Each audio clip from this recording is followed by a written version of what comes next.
Hello guys, कैसे हैं आप सभी लोग। काबिल इंजीनियर चैनल में आप सभी का बहुत बहुत स्वागत है फ्रेंड। और जैसा कि मैंने आपको बताया था कि नॉन टेक पे भी क्लासेस चल रही हैं, ठीक है। एक्चुअली मेरा फोकस जो है सबसे ज़्यादा नॉन टेक पर ही रहता है, टेक्निकल भी रहता है क्योंकि, लेकिन नॉन टेक सबसे ज़्यादा कमज़ोर होता है इंजीनियर्स का, इसलिए मैं नॉन टेक पर भी ज़्यादा फोकस ज़्यादा करता हूँ। एसएससी जेई फ्रेंड अगर निकालना है ना, तो रीजनिंग और नॉन टेक सॉलिड कर लो तुम, एग्ज़ाम निकल जाएगा तुम्हारा एसएससी जेई। तो इसलिए नॉन टेक पर मैं ज़्यादा फोकस करता हूँ। ठीक है, चलिए आप लोग आज स्टार्ट करते हैं। इससे पहले एक हिस्ट्री की क्लास 1 हो चुकी है, आप देख लीजिएगा हिस्ट्री की क्लास 1। ठीक है, उसमें मैंने प्राचीन भारत से स्टार्ट कराया था हिस्ट्री को, और पूरी कोशिश की थी कि आपको समझ में आ सके। ठीक है, या तो मेरे द्वारा बोले जाने वाले पॉइंट्स आप लिख लीजिए, या फिर मेरे द्वारा बोले जाने वाले पॉइंट्स जो हैं आप सुन लीजिए, कैसे भी करके अपना रिवीजन कर लीजिए विदाउट। ओके ना फ्रेंड, क्योंकि गाइस रिवीजन के बिना बहुत दिक्कत आ जाएगी। रिवीजन रिवीजन रिवीजन, नोट्स कितने भी बना लीजिएगा आप, अगर रिवीजन नहीं किया तो बहुत बड़ी मुश्किल आने वाली है। ठीक है, तो चलिए आज हम पढ़ेंगे भारतीय राज्य व्यवस्था के बारे में, यानी कि हम लोग पढ़ेंगे पॉलिटी के बारे में। ठीक है फ्रेंड, पॉलिटी कई सारे एग्जाम में क्वेश्चन आते हैं पॉलिटी से कम 3 क्वेश्चन तो एसएससी जेई में मिलते ही हैं पॉलिटी के, 3-4 क्वेश्चन मिल जाते हैं। ठीक है फ्रेंड, तो आइए हम लोग स्टार्ट करते हैं। आपका टाइम ज़्यादा बर्बाद नहीं करूँगा। भारत का संविधान पढ़ते हैं, कैसे बना, कैसे क्या हुआ, कितने कितने लोगों ने योगदान दिया भारत के संविधान को बनाने में। संविधान वह सर्वोच्च विधि होती है, मैंने एक पेपर पे लिख लिया है मेन पॉइंट्स। ठीक है, संविधान वह सर्वोच्च विधि होती है जो किसी देश में राजनीतिक, सामाजिक, आर्थिक और सांस्कृतिक तथा मानवीय मूल्यों एवं संस्थाओं की स्थापना करती है। ठीक है, संविधान क्या होता है, एक वह सर्वोच्च विधि है, संविधान से बढ़कर कुछ नहीं है। ठीक है, संविधान ही सर्वोच्च होता है, चाहे वो राष्ट्रपति भी संविधान से ऊपर नहीं है। भारत के जो राष्ट्रपति हैं वो भी संविधान से ऊपर नहीं है, संविधान सर्वोच्च, ये बात कही गई है। संविधान आर्थिक न्याय दिलाता है, संविधान राजनीतिक न्याय दिलाता है, संविधान समानता दिलाता है, संविधान से लोग सिर उठा के जी सकते हैं किसी भी देश के अंदर। ठीक है, संविधान ना होना तो उस देश की हालत आप समझ नहीं पाएंगे कैसी होगी। हर कोई अपनी मनमानी करेगा, किसी को भी परेशान करेगा। संविधान बहुत इंपॉर्टेंट है फ्रेंड, तो संविधान की सोच और समझ हर व्यक्ति को होनी चाहिए। ठीक है, तो संविधान वह सर्वोच्च विधि है जो किसी देश में राजनीतिक, सामाजिक, आर्थिक, सांस्कृतिक तथा मानवीय मूल्यों एवं संस्थाओं की स्थापना करती है। जो मानवीय मूल्यों के लिए या मानव के डेवलपमेंट के लिए, ग्रोथ के लिए संस्थाओं की स्थापना करती है, तो वो संविधान ही तो होता है। संविधान में ही तो लिखा हुआ है सब कुछ। ठीक है, संविधान का उद्देश्य एक विशिष्ट राजनीतिक संस्कृति का विकास करना होता है। संविधान का उद्देश्य क्या होता है, एक विशिष्ट राजनीतिक संस्कृति का विकास करना। ठीक है, इस उद्देश्य की प्राप्ति के लिए संविधान द्वारा विभिन्न राजनीतिक संस्थाओं के अधिकारों एवं उत्तरदायित्वों का निर्धारण किया जाता है। ठीक है, ये मैं आपको शुरुआत की पॉइंट बता रहा हूँ संविधान से, जो इंपॉर्टेंट है आपके लिए जानना। मेन पॉइंट पढ़ते हैं, मैं आपको वही पॉइंट बताऊंगा जो आपके एग्जाम के लिए और आपकी नॉलेज के लिए इंपॉर्टेंट होगा। भारत ने स्वतंत्रता प्राप्ति के बाद, भारत को स्वतंत्रता मिल गई थी 1947 में। ठीक है, 15 अगस्त 1947 में। ठीक है, भारत ने स्वतंत्रता प्राप्ति के बाद आधुनिक मूल्यों एवं संस्थाओं को स्थापित करने के लिए एक लिखित संविधान अपनाया। पहला क्वेश्चन तो ये बनता है कि निम्नलिखित में से लिखित संविधान किस देश का है। भारत का सबसे बड़ा पूरे विश्व के अंदर लिखित संविधान। ठीक है, ये बात पहले इंपॉर्टेंट, पहला क्वेश्चन यहाँ से बनेगा। क्वेश्चन की छोड़ो फ्रेंड, नॉलेज लो। ठीक है, क्वेश्चन तो हो ही जाएगा। तो सबसे पहला लिखित संविधान फ्रेंड भारत का है। भारत का संविधान को बनाने में लगभग 2 साल 11 माह 18 दिन का समय लगा, और लगभग खर्चा अगर देखा जाए तो 64 लाख रुपए का खर्चा भारत के संविधान को बनाने में आया। ठीक है फ्रेंड, भारतीय संविधान का निर्माण करने वाली संविधान सभा का गठन जुलाई 1947 में कैबिनेट मिशन की रिकमेंडेशन के आधार पर किया गया था। ठीक है, कैबिनेट मिशन 1946 में ही आया था, और एक कैबिनेट मिशन और एक आया था क्रिप्स मिशन, वो 1942 में आया था। सर स्टफर्ड क्रिप्स लेकर आए थे उसको। ठीक है, तो 1946 में कैबिनेट मिशन की रिकमेंडेशन पर संविधान सभा का गठन होता है, और ये संविधान सभा का गठन 1946 में होता है फ्रेंड। ठीक है, कैबिनेट मिशन की रिकमेंडेशन पर संविधान सभा का गठन किया जाता है। संविधान का निर्माण की अगर मैं बात करूँ तो भारतीय संविधान विश्व का सबसे विशाल संविधान है। मैं कोशिश करूँगा कम समय में ज़्यादा कराने की, ठीक है, ताकि जल्दी से जल्दी रिवीजन हम लोगों का हो जाए। भारतीय संविधान विश्व का सबसे विशाल संविधान है और इसके निर्माण में 2 वर्ष 11 माह 18 दिन का समय लगा। और इसमें आरंभ में 395 आर्टिकल्स थे, 22 पार्ट्स थे और 8 अनुसूचियाँ हैं। वर्तमान में 12 अनुसूचियाँ हैं और आर्टिकल की बात करें वर्तमान में तो 400 से अधिक आर्टिकल निकल चुके हैं, ठीक है, आर्टिकल, ठीक है, और 22 भाग हैं। देखिए फ्रेंड, आर्टिकल 395 आज भी हैं, आर्टिकल नहीं बदले, आर्टिकल 395 ही हैं, लेकिन क्या है कि उनके पार्ट बढ़ा दिए गए हैं।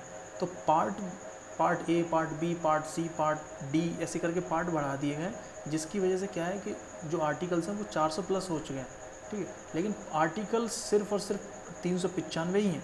ये बात ध्यान रखिएगा। क्या आपको पता है 395 से ज़्यादा कोई आर्टिकल हुआ कोई? अभी 395 से ज़्यादा नहीं हुआ ना। जैसे कि आपका देख लीजिए कि आर्टिकल 4A, ठीक है, आर्टिकल 4, इस तरीके से जो आर्टिकल है ना, तो point by point A by A बढ़ा दिए गए और कुछ नहीं। जैसे आर्टिकल 51A कर्तव्य, मूल कर्तव्य, ठीक है, आर्टिकल 51A मूल कर्तव्य, इस तरीके से आर्टिकल जो है बढ़ा दिए गए।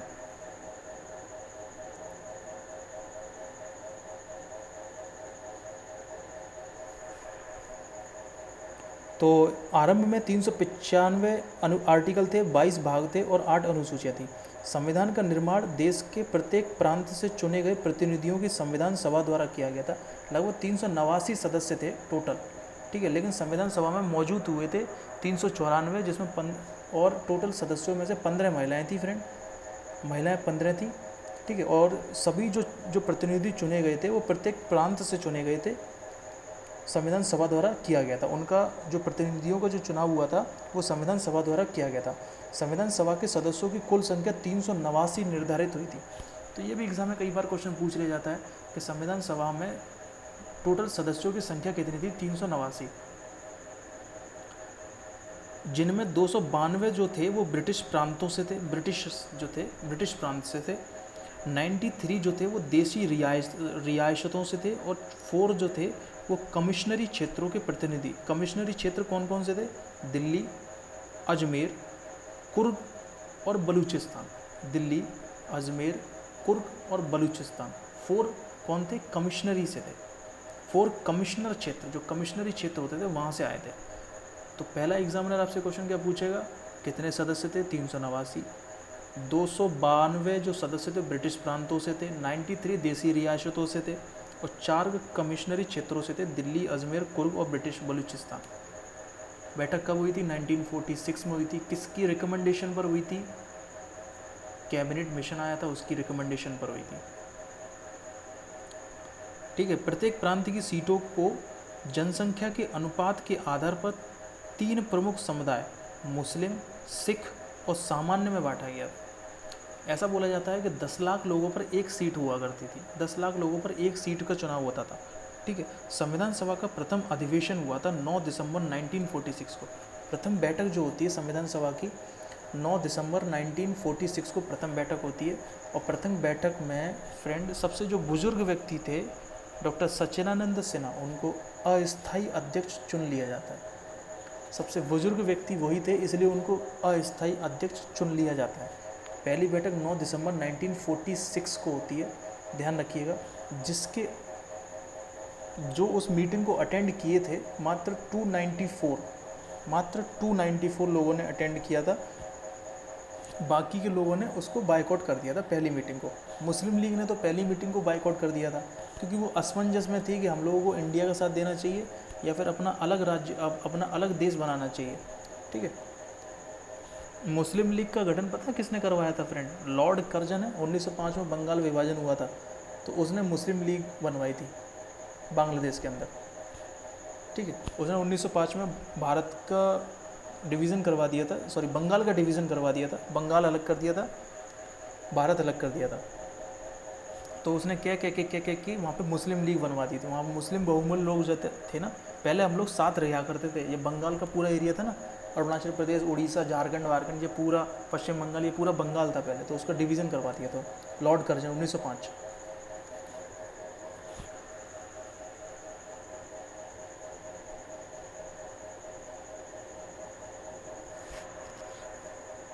चलिए आगे बढ़ते हैं। संविधान सभा का प्रथम अधिवेशन 9 दिसंबर 1946 को संपन्न हुआ। मुस्लिम लीग ने संविधान सभा की पहली बैठक का बहिष्कार किया। मैंने आपको बोला था ना, मुस्लिम लीग ने बाइकआउट किया था पहली बैठक का। तो ये इंपॉर्टेंट है, ध्यान रखिएगा, यहाँ से एग्जाम में क्वेश्चन पूछ लिए जाते हैं। ठीक है फ्रेंड।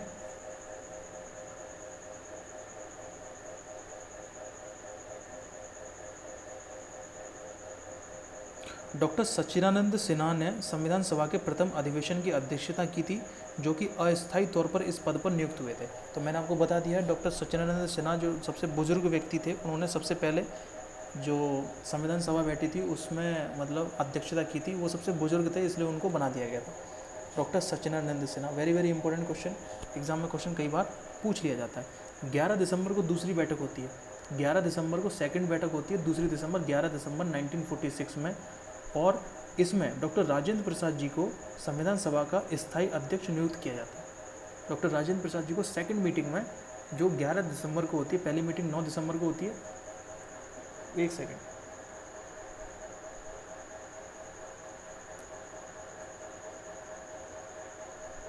चलिए,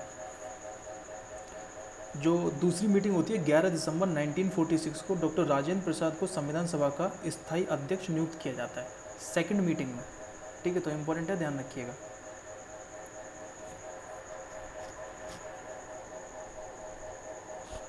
आई होप यहाँ तक मैंने जितना बताया आपको समझ में आया होगा फ्रेंड। ठीक है, मैं पूरी कोशिश कर रहा हूँ आपको समझाने की। ठीक है, एक तरह का क्विक रिवीजन हो जाएगा हम लोगों का, वही हम लोग चाहते हैं। ठीक है, चलिए गाइस, रिवीजन करिए। देश का प्रथम जो मंत्रिमंडल था उसके बारे में चर्चा कर लेते हैं। जवाहरलाल नेहरू जी भारत के प्रथम प्रधानमंत्री थे। ठीक है, कार्यकारी परिषद के उपाध्यक्ष, विदेशी मामलों तथा राष्ट्रमंडल। सरदार वल्लभ भाई पटेल फ्रेंड भारत के पहले गृह मंत्री भी थे, भारत के पहले उप प्रधानमंत्री भी बने थे, और सूचना एवं प्रसारण मंत्री भी भारत के पहले सरदार वल्लभ भाई पटेल ही बने थे। ठीक है, इनको सरदार की उपाधि किसने दी थी? बारदौली सत्याग्रह हुआ था, एक आंदोलन हुआ था बारदौली सत्याग्रह, तो उसमें इन्होंने बहुत अच्छी भूमिका निभाई थी। तो इनको मतलब वहाँ की महिलाओं ने इनको सरदार की उपाधि दी थी। ठीक है, इनको भारत में ग्रांड आयरन मैन के नाम से जाना जाता है, लौह पुरुष सरदार वल्लभ भाई पटेल। ठीक है, सरदार वल्लभ भाई पटेल जी की जो मूर्ति है, सबसे विश्व में सबसे ऊंची मूर्ति है, 183 मीटर की है, गुजरात के अंदर है, नर्मदा नदी पर। ठीक है, स्टैचू ऑफ यूनिटी इसको बोलते हैं, स्टैचू ऑफ यूनिटी। ठीक है, बलदेव सिंह भारत के पहले रक्षा मंत्री थे। तो ये क्वेश्चन एग्जाम में पूछ लिए जाते हैं फ्रेंड। बलदेव सिंह भारत के पहले रक्षा मंत्री थे। सी राजगोपालचारी भारत के पहले शिक्षा मंत्री थे। ठीक है फ्रेंड,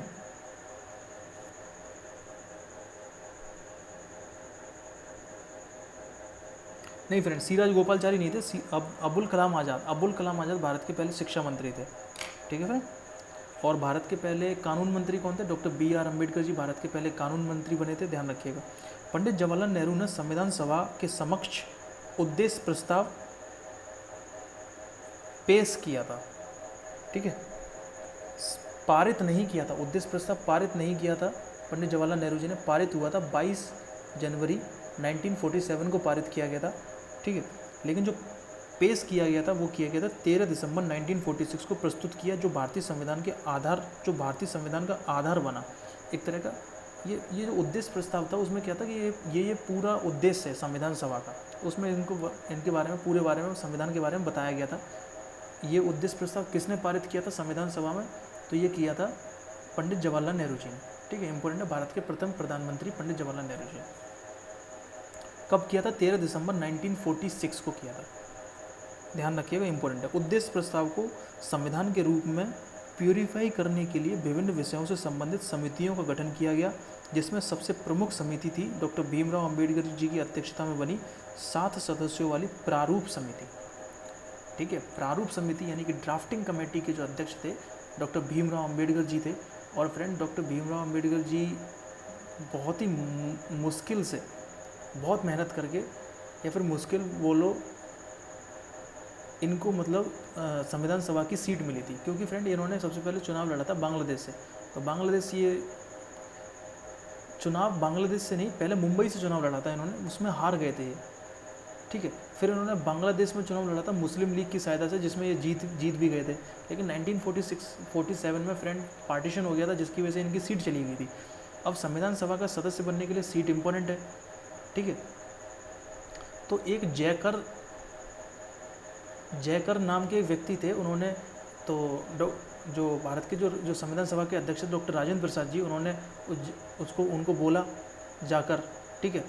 जो संविधान सभा के BN राव जो BN राव सलाहकार हैं संविधान सभा के, तो डॉक्टर राजेंद्र प्रसाद जी ने संविधान सलाहकार जो थे BN राव जी से बोला कि कैसे भी करके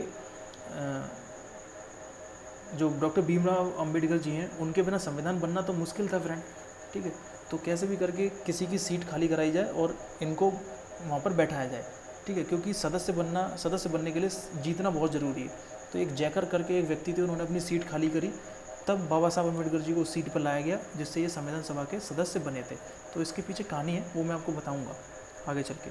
तो प्रारूप समिति के सदस्य कौन थे? डॉक्टर भीमराव अंबेडकर जी प्रारूप समिति के सदस्य थे। 7 सदस्यों की कमेटी थी ये, ड्राफ्टिंग कमेटी, ठीक है। प्रारूप समिति में डॉक्टर अंबेडकर के अतिरिक्त N गोपाल स्वामी अयंगर, अल्लादी कृष्णा स्वामी अय्यर, KM मुंशी, मोहम्मद सादुल्ला, DP खेतान, ठीक है। इनकी मृत्यु हो गई थी 1948 में। तो इनकी मृत्यु के बाद फिर TT कृष्णमाचारी नियुक्त हुए, N माधव राव, ठीक है, अन्य सदस्य थे, ठीक है फ्रेंड। 26 नवंबर 1949 को, देखो मैंने आपको ये तो बता दिया कि 13 दिसंबर 1946 को उद्देश्य प्रस्ताव किया था, पेश किया था। पारित कब हुआ था? 22 जनवरी 1947 को पारित हो गया था, ठीक है। ये दोनों अलग अलग बातें आपसे एग्जाम में पूछ सकता है। 26 नवंबर 1949 को संविधान अंगीकृत किया गया था। ये भी क्वेश्चन पूछा जाता है कि संविधान को अंगीकृत कब किया गया था। तो 26 नवंबर 1949 को संविधान अंगीकृत किया गया था, जिस पर 284 सदस्यों ने हस्ताक्षर किए थे। तो ये एग्जाम में कई बार पूछा जाता है कि संविधान अंगीकृत कब हुआ था। तो संविधान अंगीकृत हुआ था 26 नवंबर 1947 को, 26 नवंबर 1949 को संविधान अंगीकृत हुआ था। और इस पर हस्ताक्षर कितने लोगों ने किया था? 284 सदस्यों ने हस्ताक्षर किया था। पहली बैठक कब हुई थी संविधान की? 9 दिसंबर, ठीक है। पहली बैठक के अध्यक्ष कौन थे? कौन बने थे पहली बैठक के अध्यक्ष? डॉक्टर सच्चिदानंद सिन्हा। क्यों बने थे? क्योंकि वो पूर्वमध्यराज और बुजुर्ग व्यक्ति थे, इसलिए उनको मतलब एक तो सम्मानीय के तौर पर उनको बना दिया गया था, ठीक है। दूसरी बैठक हुई थी 2 दिन बाद, सेकंड मीटिंग हुई थी 11 दिसंबर, 9, 10, 11 दिसंबर 1946 को सेकंड मीटिंग होती है, जिसके अंदर जो स्थायी सदस्य चुने जाते हैं, वो किसको चुना जाता है? डॉक्टर राजेंद्र प्रसाद जी को स्थायी सदस्य चुना जाता है, ठीक है। यानी कि संविधान सभा के जो स्थायी सदस्य थे वो डॉक्टर राजेंद्र प्रसाद जी हुए, ठीक है। उसके बाद 13 दिसंबर 1946 को उद्देश्य प्रस्ताव पारित किया जाता है पंडित जवाहरलाल नेहरू जी द्वारा, जो भारत के प्रथम प्रधानमंत्री हैं, ठीक है। पारित किया जाता है, लेकिन पेश किया जाता है, लेकिन पारित नहीं किया जाता। पेश किया जाता है 13 दिसंबर 1946 को पेश किया जाता है, लेकिन पारित नहीं हुआ था। पारित ना होने का कारण क्या था? क्योंकि मुस्लिम लीग और देसी रियासतों ने संविधान सभा की पहली बैठक का बायकॉट किया था। इसके पीछे ये कारण था, ठीक है फ्रेंड। तो पहली पेश और पारित कब हो गया था? पारित हो गया था फ्रेंड 22 जनवरी 1947 को पारित हो गया था, ठीक है फ्रेंड। अब देखिए, सबसे महत्वपूर्ण जो कमेटी बनी थी संविधान को निर्माण करने के लिए, वो थी ड्राफ्टिंग कमेटी। ड्राफ्टिंग कमेटी के जो अध्यक्ष थे वो डॉक्टर भीमराव अंबेडकर जी को बनाया गया था। ड्राफ्टिंग कमेटी में 7 सदस्य थे। कितने सदस्य थे? 7 सदस्यों में डॉक्टर भीमराव अंबेडकर जी अध्यक्ष थे उसके। N गोपाल स्वामी अयंगर साहब थे, अल्लादी कृष्णमाचारी, KM मुंशी साहब, मोहम्मद सादुल्ला साहब, DP सिंह, TT कृष्णमाचारी, ठीक है। ये सब अन्य सदस्य भी थे, ठीक है। 26 नवंबर 1949 को हमारा भारत का जो संविधान है वो अंगीकृत हो गया, मतलब पूरा बन के तैयार हो गया था, पारित नहीं किया था। ये पूरा बनकर तैयार किया गया था और 284 सदस्यों ने इस पर हस्ताक्षर किए थे अपने। ठीक है, 26 जनवरी 1950 को भारतीय संविधान लागू किया गया क्योंकि अब देखो बनकर तैयार हो गया था 26 नवंबर 1949 को संविधान अंगीकृत किया गया और 284 सदस्यों ने हस्ताक्षर किया। अब 26 जनवरी 1950 को भारतीय संविधान लागू किया गया, इसीलिए हम लोग फ्रेंड गणतंत्र दिवस के रूप में मनाते हैं, रिपब्लिक डे। ठीक है, 26 जनवरी। इंडिपेंडेंस डे 15 अगस्त को मनाते हैं, उस दिन हमारा भारत आज़ाद हुआ था। ठीक है, 26 जनवरी 1950 को भारतीय संविधान लागू किया जाता है। क्यों किया जाता है? क्योंकि 1930 से ही 26 जनवरी का दिन संपूर्ण भारत में स्वाधीनता दिवस के रूप में मनाया जाता था, इसलिए 26 जनवरी को 1950 को प्रथम गणतंत्र दिवस मनाया जाता है।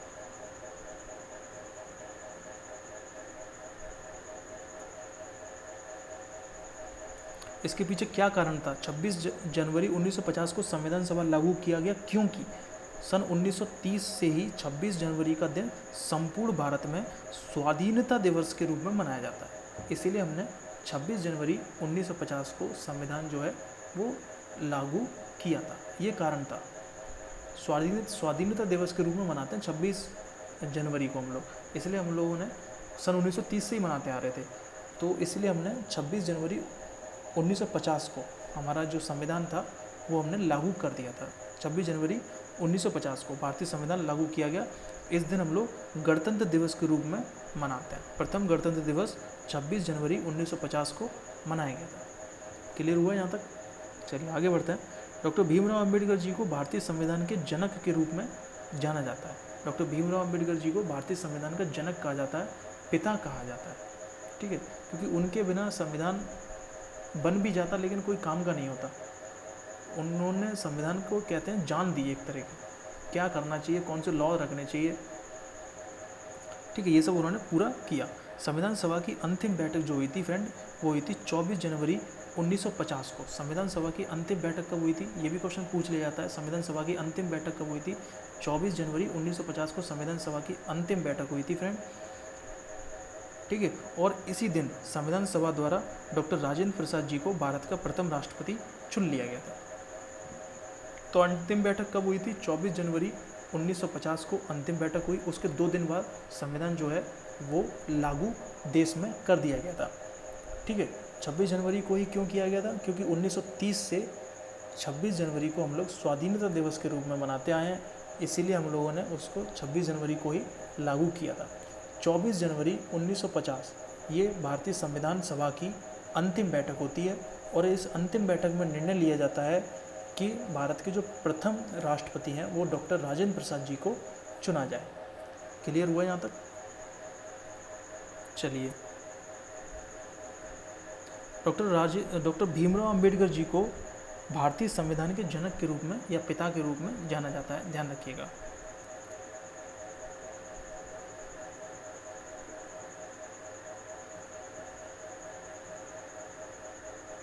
प्रारूप समिति के जो अध्यक्ष थे वो डॉक्टर भीमराव अंबेडकर जी थे। कार्य संचालन के अध्यक्ष थे के.एम. मुंशी। ठीक है फ्रेंड, ये मैंने आपको बता दिए हैं। भारतीय संविधान की विशेषताओं के बारे में हम लोग पढ़ते हैं, थोड़ी नज़र डाल लेते हैं। भारतीय संविधान की विशेषताएं क्या क्या हैं? लिखित एवं लौकिक निर्मित संविधान है। पूरे विश्व का सबसे बड़ा संविधान भारत का है। विभिन्न संविधानों से उद्दृष्ट है। विभिन्न संविधान, देश के जितने भी बड़े बड़े देश हैं, भारत दुनिया के जितने भी बड़े बड़े देश हैं, उन सभी देशों से पढ़कर मेहनत करके संविधान बनाया गया। टफ भी है और थोड़ा लूज भी है, दोनों हो सकते हैं, नम्य और अनम्य। ठीक है, कठोर भी है और थोड़ा लूज भी है संविधान। विश्व का सर्वाधिक लंबा और विस्तृत संविधान है भारत का संविधान।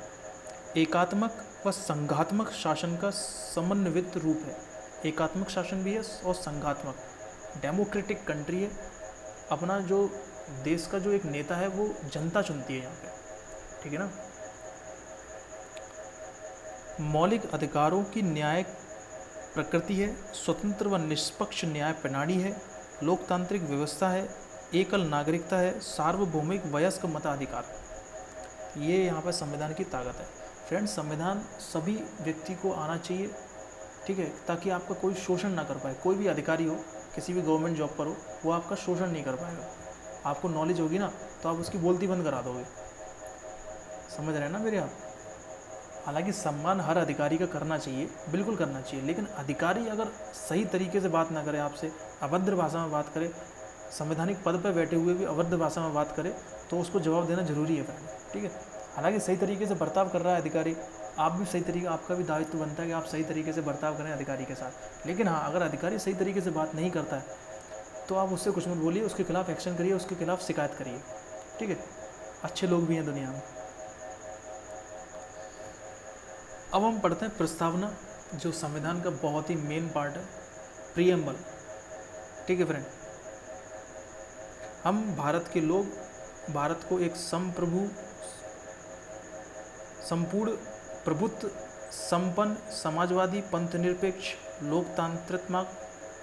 लोकतंत्रात्मक गणराज्य बनाने के लिए तथा उसके समस्त नागरिकों को सामाजिक, आर्थिक, राजनीतिक न्याय, विचार, अभिव्यक्ति, विश्वास, धर्म और उपासना की स्वतंत्रता, प्रतिष्ठा और अवसर की समता प्राप्त कराने के लिए तथा उन सब में व्यक्ति की गरिमा और राष्ट्र की एकता और अखंडता सुनिश्चित करने वाली बंधुता बढ़ाने के लिए दृढ़ संकल्प होकर अपनी इस संविधान सभा में आज तारीख 26 नवंबर 1949 को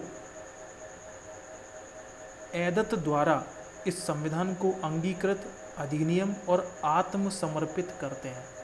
ये संविधान की प्रस्तावना है फ्रेंड। पूरा संविधान का सार जो है, जो मीनिंग है, वो इस प्रस्तावना में छिपा हुआ है। उद्देश्य प्रस्ताव के आधार पर संविधान सभा के संवैधानिक सलाहकार डॉक्टर B.N. राव जी को बनाया गया था। B.N. राव जी संविधान सभा के सदस्य थे ही नहीं थे, वो तो सिर्फ अपनी एक सेवाएं दे रहे थे। B.N. राव एक पूर्व IAS अफसर थे, ठीक है, एक पढ़े लिखे व्यक्ति थे। वो एक तरह का बता रहे थे कि आप किस तरीके से संविधान को बनाएं, ठीक है। तो एक संवैधानिक सलाहकार B.N. राव, ठीक है। प्रस्ताव और जो प्रारूप समिति थी ना, उसका प्रस्ताव जो तैयार किया था ना, वो डॉक्टर B.N. राव जी द्वारा तैयार किया गया था। बाबा साहब अम्बेडकर जो थे उनके अध्यक्ष थे, बाबा साहब का भी योगदान है, लेकिन जो प्रारूप जो पूरा तैयार करवाया था तो वो डॉक्टर B.N. राव जी ने करवाया था। तो ये क्वेश्चन भी आपके एग्जाम में बन सकता है कि संविधान जो प्रारूप समिति थी उसका प्रारूप तैयार किसने करवाया था, तो B.N. राव। प्रख्यात संवैधानिक विशेषज्ञ N.A. पालकी वाला ने प्रस्तावना को संविधान का परिपत्र, सर्कुलर ऑफ द कॉन्स्टिट्यूशन कहा था। किसने कहा था? A.N. पालकी जी ने, ठीक है। ये भी एग्जाम में क्वेश्चन आपसे पूछा जा सकता है। प्रख्यात संवैधानिक विशेषज्ञ हैं A.N. पालकी, तो उन्होंने प्रस्तावना को क्या कहा? सर्कुलर ऑफ द कॉन्स्टिट्यूशन कहा। तो ये आपके एग्जाम में पूछा जा सकता है फ्रेंड, ठीक है, इंपॉर्टेंट है, ध्यान रखिएगा।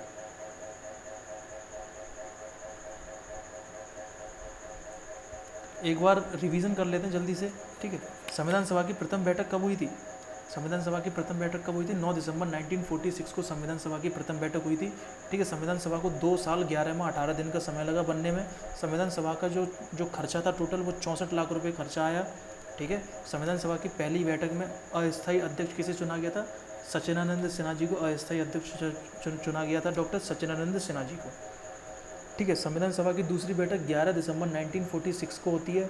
दूसरी बैठक में स्थायी अध्यक्ष चुन लिया जाता है। किसको चुना जाता है? डॉक्टर राजेंद्र प्रसाद जी को स्थायी अध्यक्ष चुन लिया जाता है। 13 दिसंबर 1946 को उद्देश्य प्रस्ताव किसके द्वारा किया जाता है? पंडित जवाहरलाल नेहरू जी के द्वारा उद्देश्य प्रस्ताव पेश किया जाता है। उद्देश्य प्रस्ताव पारित कब हुआ था? 22 जनवरी 1947 को उद्देश्य प्रस्ताव पारित कर दिया जाता है, ठीक है। डॉक्टर भीमराव अंबेडकर जी की अध्यक्षता में 7 सदस्यीय कमेटी बनी, प्रारूप समिति, ठीक है। प्रारूप किसने तैयार करवाया था? टोटल प्रारूप तैयार करवाया था डॉक्टर B.N. राव जी ने, ठीक है। अध्यक्ष कौन बने थे? डॉक्टर भीमराव अंबेडकर जी अध्यक्ष बने थे प्रारूप समिति के, ठीक है। प्रारूप समिति में 7 सदस्य थे, ठीक है ना फ्रेंड। 26 नवंबर 1949 को भारत का संविधान जो है वो अंगीकृत हो गया था। 26 नवंबर 1949 को भारत के संविधान को लागू किया गया था 26 जनवरी 1950 को। क्यों? क्योंकि 26 जनवरी को हम लोग स्वाधीनता दिवस के रूप में मनाते हैं, 1930 से मनाते आ रहे थे, ठीक है। 26 जनवरी 1950 को भारतीय संविधान लागू कर दिया गया और इसी दिन भारत में गणतंत्र दिवस मनाया गया था, प्रथम गणतंत्र दिवस। भारतीय संविधान सभा की अंतिम बैठक 24 जनवरी 1950 को हुई थी, जिस दिन डॉक्टर राजेंद्र प्रसाद जी को स्थायी अध्यक्ष चुन लिया जाता है। ठीक है, वो मैंने आपको प्रस्तावना बताया, फिर मैंने आपको पूरा। ठीक है, तो ये फ्रेंड आज की क्लास थी। ठीक है, आई होप आपको क्लास अच्छी लगी होगी, कमेंट में लिख के ज़रूर बताइएगा। ठीक है, और यहाँ से पढ़ने के बाद आप बुक को प्लीज़ ज़रूर देखिएगा, एक बार बुक को ज़रूर देख लीजिएगा, बुक पर नज़र ज़रूर डाल लीजिएगा। ठीक है, ऐसा नहीं कि यहाँ से पढ़ने के बाद हो गया काम, नहीं नहीं नहीं, बुक में जाइएगा और यहाँ से जितने भी प्रीवियस ईयर के क्वेश्चन है उसको उनको लगाइएगा, आपको ज़रूर हेल्प मिलेगी। ठीक है ना। तो नेक्स्ट क्लास में फ्रेंड हम लोग पढ़ेंगे संविधान के स्रोत। तो कमेंट में ज़रूर बताइएगा कैसी लगी आपको क्लास। ठीक है, थैंक यू सो मच। अपना ख्याल रखिए, अपनी फैमिली का ख्याल रखिए और पढ़ते रहिए। Thank you.